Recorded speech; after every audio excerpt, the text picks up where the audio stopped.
ಪಾಡಿಗೆ ನಾನಿದ್ದೆ, ಯಾರ ಸಹವಾಸನೂ ಬೇಡ ಅಂತ ಇದ್ದೆ. ತಲೆ ಎತ್ತು ಕೂಡ ಯಾರ ಜೊತೆನೂ ಮಾತಾಡ್ತಾ ಇರ್ಲಿಲ್ಲ. ನೀವ್ ಬೇಜಾರು ಮಾಡ್ಕೊಂಡ್ರಿ ಅನ್ನೋ ಒಂದೇ ಕಾರಣಕ್ಕೆ ನಾನು ಎಲ್ರ ಮುಂದೆನೂ ಬಂದು ಮಾತಾಡಿದೆ. ಅವತ್ತು ನಿಮ್ಮಿಬ್ರು ಎಂಗೇಜ್ಮೆಂಟ್ ದಿನಾನೂ ಅಷ್ಟೇ. ನಾನು ಹಾಡೋದಿಲ್ಲ ಅಂತ ಎಷ್ಟೇ ಬಲವಂತ ಮಾಡಿದ್ರು ನೀವೇ ಹಾಡಿ ಅಂತ ಬಲವಂತ ಮಾಡಿದ್ರಿ. ಅದಾದ್ಮೇಲೆನೆ ನಾನು ಹಾಡಿದ್ ಕೇಳಿ ನನಗೆ ವಿಶ್ ಮಾಡಕ್ಕೆ ಅಂತ ಮಾತಾಡ್ಸಕ್ ಬಂದ್ರು. ಆಗ್ಲೇ ನಮ್ಮ ಪರಿಚಯ ಆಗಿದ್ದು. ನಾನು ಈ ಮನೆಯಲ್ಲಿ ಇಲ್ತಾ ಇರೋದಕ್ಕೂ ಅವರು ಅದೇ ಸಮಯದಲ್ಲಿ ಇಲ್ತಾ ಇರೋದಕ್ಕೂ ಏನೂ ಸಂಬಂಧ ಇಲ್ಲ. ಅದೆಲ್ಲ ಬರೀ ಕೋಇನ್ಸಿಡೆನ್ಸ್ ಅಷ್ಟೆ. ನೋಡಿ ತನೋರೆ, ನಾನು ನಿಜವಾಗ್ಲೂ ಹೇಳ್ತಾ ಇದ್ದೀನಿ, ನಿಮ್ಮಿಬ್ಬರನ್ನ ದೂರ ಮಾಡೋ ಉದ್ದೇಶ ನನಗೆ ಯಾವತ್ತೂ ಇರಲಿಲ್ಲ. ಅದು ಬರೋದೂ ಇಲ್ಲ. ನಾನು ಯಾಕೆ ಬದುಕಿದ್ದೀನಿ ಅನ್ನೋ ಪ್ರಶ್ನೆಗೆ ನಂಗೆ ಉತ್ತರ ಇಲ್ಲ ಅಂದಮೇಲೆ ಬೇರೆಯವ್ರ ಬದುಕನ್ನ ಹಾಳು ಮಾಡೋಕ್ಕೆ ನಾನು ಪ್ರಯತ್ನ ಪಡ್ತೀನ? ಅದ್ರ ಅವಶ್ಯಕತೆ ನನ್ಗೇನಿದೆ? ಒಬ್ರು ಮನೆ ಹಾಳು ಮಾಡಿ ಬದುಕೋ ಸಂಸ್ಕಾರನ ನಮ್ಮಪ್ಪ ಅಮ್ಮ ನನಗೆ ಕಳ್ಸಿಕೊಟ್ಟಿಲ್ಲ ತನ್ನವ್ರೆ. ನೋಡಿ, ಗಂಡನೇ ಬೇಡ ಅಂತ ಬಿಟ್ಟು ಬಂದೋಳು ನಾನು. ಆದ್ರೂ ಅವ್ರು ಕಟ್ಟಿರೋ ತಾಳಿನ ನಾನು ಉಳಿಸ್ಕೊಂಡಿದ್ದೀನಿ ಅಂದ್ರೆ ನೀವೇ ಯೋಚನೆ ಮಾಡಿ ನಾನು ಏನು ಅಂತ. ನನ್ನ ಜೀವನದಲ್ಲಿ ಏನೇನಾಗಿದೆ ಅಂತ ನಿಮ್ಗೇನೂ ಗೊತ್ತೇ ಇಲ್ಲ. ನನ್ನ ಜೀವನದಲ್ಲಿ ಪ್ರೀತಿ ಅನ್ನೋದು ಮುಗ್ದೋಗಿರೋ ಅಧ್ಯಾಯ. ಅದ್ ಮತ್ತೆ ನನ್ನ ಜೀವನಕ್ಕೆ ವಾಪಸ್ ಬರೋದಕ್ಕೆ ನಾನು ಬಿಡಲ್ಲ. ಸಾರಿ ಚಂದನ ಅವರೇ, ನನ್ನ ಕ್ಷಮಿಸ್ಬಿಡಿ. ನಿಮ್ಮ ಮನಸ್ಸಲ್ಲಿ ಇಷ್ಟೆಲ್ಲ ದುಃಖ ಇಟ್ಕೊಂಡಿದ್ದೀರಾ ಅಂತ ನನಗೆ ಗೊತ್ತಿರಲಿಲ್ಲ. ನನಗೆ ಹಿಂಗೆಲ್ಲ ಆಗೋಗ್ತಿದೆಯಲ್ಲ ಅನ್ನೋ ಈ ಅನುಮಾನದಿಂದ ನಾನು ನಿಮ್ಮ ಹತ್ರ ಹೀಗೆಲ್ಲ ಮಾತಾಡ್ಬಿಟ್ಟೆ. ಕ್ಷಮಿಸಕ್ ನಾನು ಯಾರು? ನಾನು ನಿಮ್ಮ ಹಾಗೆ ಒಂದು ಹೆಣ್ಣು, ಸಂಸ್ಕಾರ ಮರ್ಯಾದೆಯಿಂದ ಬದುಕಿರೋ ಹೆಣ್ಣು, ಕುಟುಂಬದ ಮೌಲ್ಯಗಳನ್ನೆಲ್ಲ ತಿಳ್ಕೊಂಡಿರೋ ಹೆಣ್ಣು. ನಿಮಗೆ ನೆನಪಿದ್ಯಾ, ನೀವೇ ಬಂದು ನನ್ನ ಹತ್ರ ವಿಶ್ವ ನನ್ನ ಕಡೆ ನೋಡ್ತಾ ಇಲ್ಲ, ಅವನು ನನ್ನ ಮೇಲೆ ಪ್ರೀತಿನೇ ಇಲ್ಲ, ಪ್ರೀತಿ ಗೆಲ್ಲೋದಕ್ಕೆ ಏನಾದ್ರೂ ಮಾಡಿ ದಾರಿ ತೋರಿಸಿ ಅಂತ ಕೇಳಿದಾಗ ನಾನೇ ನಿಮಗೆ ಸಹಾಯ ಮಾಡಿದೆ. ಅಂತವಳು ಆ ಪ್ರೀತಿ ನನಗೆ ಸಿಗ್ಲಿ ಅಂತ ನಾನು ಕೇಳ್ಕೊತೀನ? ದೇವರ ಹತ್ರ ನಿಮಗೆ ಪ್ರೀತಿ ಸಿಗ್ಲಿ ಅಂತ ಕೇಳ್ಕೊತೀನೇ ಹೊರತು ಅದು ನಂದಾಗ್ಲಿ ಅಂತ ನಾನು ಖಂಡಿತ ಕೇಳ್ಕೊಳಲ್ಲ. ಇಷ್ಟೆಲ್ಲ ಹೇಳಾದ್ಮೇಲೂ ನಿಮಗೇನಾದ್ರೂ ನನ್ನ ಬಗ್ಗೆ ನಂಬಿಕೆ ಬರ್ತಿಲ್ಲ ಅಂದ್ರೆ ಬನ್ನಿ ನನ್ನ ಜೊತೆ. ಇಲ್ಲ ಚಂದನ ಅವರೇ, ನೀವು ಏನೂ ಹೇಳೋದು ಬೇಕಾಗಿಲ್ಲ. ನೀವು ತಪ್ಪು ಮಾಡಿಲ್ಲ ಅಂತ ನನಗೆ ಗೊತ್ತಾಗಿದೆ. ನನಗಿಷ್ಟೇ ಸಾಕು. ಕೊಟ್ಟಿರೋ ಮಾತನ್ನೇ ಉಳಿಸ್ಕೊಳ್ದೇ ಇರೋ ಕಾಲದಲ್ಲಿ ಹೇಳಿರೋ ಮಾತು ಮರೆತು ಹೋಗಲ್ಲ ಅನ್ನೋದು ಏನು ಗ್ಯಾರಂಟಿ? ನಿಮಗೆ ಮತ್ತೆ ನನ್ನ ಮೇಲೆ ಯಾವತ್ತೂ ಅನುಮಾನ ಬರಬಾರ್ದು ಅಂದರೆ ನಾನು ಇದನ್ನು ಇವತ್ತು ಮಾಡಲೇಬೇಕು.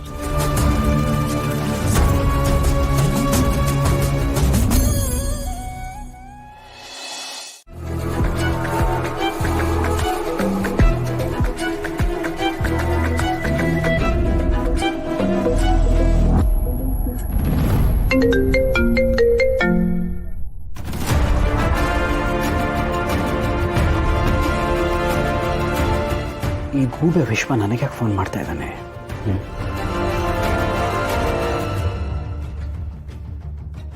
Hello, what is this bro? This is very very bad ಯಾ. ಅಲ್ಲ ಜಯಂತ್ ಸರ್, ನನ್ನೇನು ಚೈಲ್ಡ್ ನನ್ನ ಮಗ ಅನ್ಕೊಂಡಿದ್ದೀರಾ? ಏಯ್, ಯಾರ ಹತ್ರ ಮಾತಾಡ್ತಾ ಇದೀಯ ಅಂತ ಗೊತ್ತಿದೆಯಾ ನಿನಗೆ?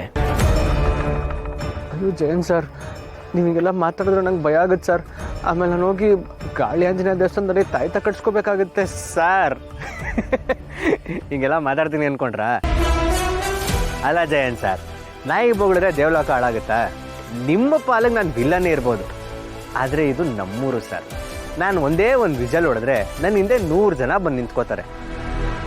ಅಂಥದ್ರಲ್ಲಿ ಅದು ಯಾವುದೋ ಗೂಬೆ ಡಿಟೆಕ್ಟಿವ್ನ ಕಳಿಸಿದ್ರಲ್ಲ ಸರ್, ಅದು ನಮ್ಮೂರಿಗೆ. ಅವನು ನೋಡಿದ ತಕ್ಷಣ ನಾನು ಕೈ ಕಟ್ಕೊಂಡು ಬಾಯಿ ಮೇಲೆ ಬೆರಳಿಟ್ಕೊಂಡು ಎಲ್ಲ ಇನ್ಫಾರ್ಮೇಷನು ಸಿಗೋವಾಗ ಮಾಡ್ಬಿಡ್ತೀನಿ ಅಂದ್ಕೊಂಡ್ರಾ? What is this Jayanth sir? ನೋಡಿ ಬಾಸ್, ಸಾರಿ, ನೋಡಿ ಜಯಂತ್ ಸರ್, ಬೇಟೆ ಆಡೋಕ್ಕೆ ಮುಂಚೆ ಎಲ್ಲಿ ಬೇಟೆ ಆಡೋಕ್ಕೆ ಬಂದಿದ್ದೀನಿ ಅನ್ನೋ ಜ್ಞಾನ ಇರಬೇಕು. ಇದು ನಮ್ಮೂರು ಸರ್, ಇಲ್ಲಿ ನಾವು ಹೇಳೋದೇ ನಡೆಯೋದು. ಅದೆಲ್ಲ ಗೊತ್ತಿದ್ರು ಅದ್ಯಾವುದೋ ಗೂಬೆ ಡಿಟೆಕ್ಟಿವ್ನ ಅದು ಯಾವ ನಂಬಿಕೆ ಮೇಲೆ ಕಳಿಸಿದ್ರಿ ಸರ್?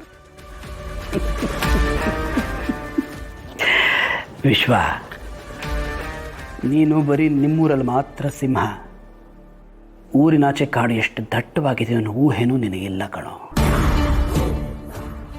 ನಾನು ಚಿಟಿಕೆ ಹೊಡೆದ್ರೆ ನೀನು ನಿಂತ ಜಾಗದಲ್ಲಿ ಬಂದು ನಿನ್ನ ಸಮಾಧಿ ಕಟ್ತಾರೆ. ಹೊಡಿರಿ ಸರ್, ನೀವು ಚಿಟಿಕೆ ಹೊಡಿಬೇಕು ಸರ್, ಎಷ್ಟು ಜನ ಬರ್ತಾರೆ ಅಂತ ನಾನು ನೋಡಬೇಕು ಸರ್. ಜಯಂತ್ ಸರ್, ಈ ಥರ ಫೋನಲ್ಲಿ ಕೂತ್ಕೊಂಡು ಆವಾಜ್ ಹಾಕೋದಲ್ಲ ಸರ್. ಧೈರ್ಯ ಇದ್ದರೆ ಫೇಸ್ ಟು ಫೇಸ್ ಬಂದು ಮಾತಾಡಬೇಕು, ಅದನ್ನು ತಾಕತ್ತು ಅನ್ನೋದು ಅಲ್ಲ ಸರ್. ನೀವೊಂದು ಮುಖ್ಯವಾದ ವಿಚಾರನೇ ಮರ್ತ್ಬಿಟ್ರಲ್ಲ ಸರ್. ನಾನು ನಿಮ್ಮ ಹತ್ರ ರೆಸಾರ್ಟಲ್ಲಿ ಏನಂತ ಚಾಲೆಂಜ್ ಮಾಡಿದೆ ಹೇಳಿ? ಜಾನು ಎಲ್ಲಿದ್ದಾಳೆ ಅಂತ ನನಗೆ ಗೊತ್ತು ಅಂತಂದೆ, ಆದರೆ ನಮ್ಮನೇಲೇ ಇದ್ದಾಳೆ ಅಂತ ಹೇಳಿದ್ನ ಸರ್. ಅಲ್ಲ ಜಯಂತ್ ಸರ್, ಕರೆಕ್ಟಾಗಿ ಹುಡ್ಕೋ ಯೋಗ್ಯತೆ ಇಲ್ಲ ಅಂದರೆ ಯಾಕೆ ಸರ್ ಪದೇ ಪದೇ ನಮ್ಮ ಮನೆ ಮುಂದೆನೇ ಹುಡುಕಿಸ್ತೀರಾ?